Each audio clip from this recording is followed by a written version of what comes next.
Hi there, this is the Anniesland miners from the Anniesland campus of Glasgow Clyde College. When we received the brief for this competition, we wanted to recreate, or to put it in a better way, reimagine Glasgow. As we are all natives of Glasgow, we decided we should have little nods to our hometown and our eco-friendly sports complex. When we started, we had only a large plot of land and a few basic design ideas.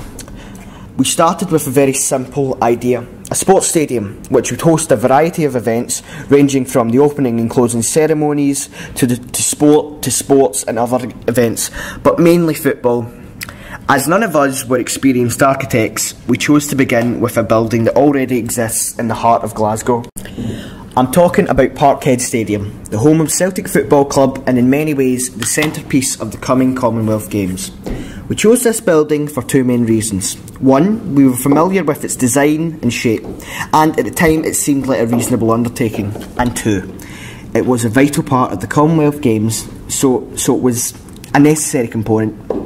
Construction was initially slow. It took a lot of planning, a lot of building, then an awful lot of demolishing, then even more building. But eventually we had a fully operational stadium ready for the Games. Parkhead was in many ways the product of Chris, one of our team members. It was his main project, and it's fair to say he did a fantastic job in recreating his home away from home. Following the successful construction of Parkhead, we decided that in order to create our Titanic complex, we need a hub of sorts from which everything was connected and organised. From this idea, the Commonwealth Tower was born.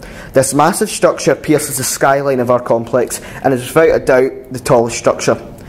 This tower serves two main purposes. One, it would give tourists and visitors the chance to see the entirety of the complex from an aerial perspective, and it is quite a view. And it also serves as the centre of the solar powered network that provides electricity to the entirety of the complex. This structure was a result of myself, Chris and Scott working together, and we believe we did a good job in making it. As the brief said, it was vital that education was a focal point of the complex. Knowing this, we decided to go all the way and create a large learning facility complete with classrooms, libraries, students and yes, even teachers. The original building was constructed by myself, and while I intended to add on to it, with the assistance of my teammates, I realised it was not perhaps the best foundation of a good design, so we started again. As I am sure you will agree, it is quite an improvement in the old, archaic and, let's be honest, rubbish design. However, I was very happy to see that they kept the Speakers Hall, which is my pride and joy.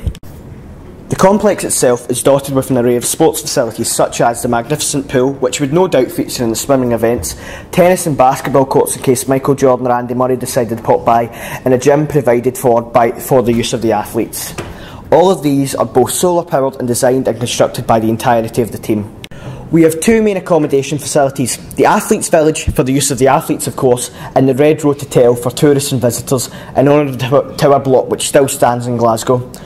Both designs are simple and effective and extremely spacious, plus the Red Road Hotel represents a huge part of Glasgow's past.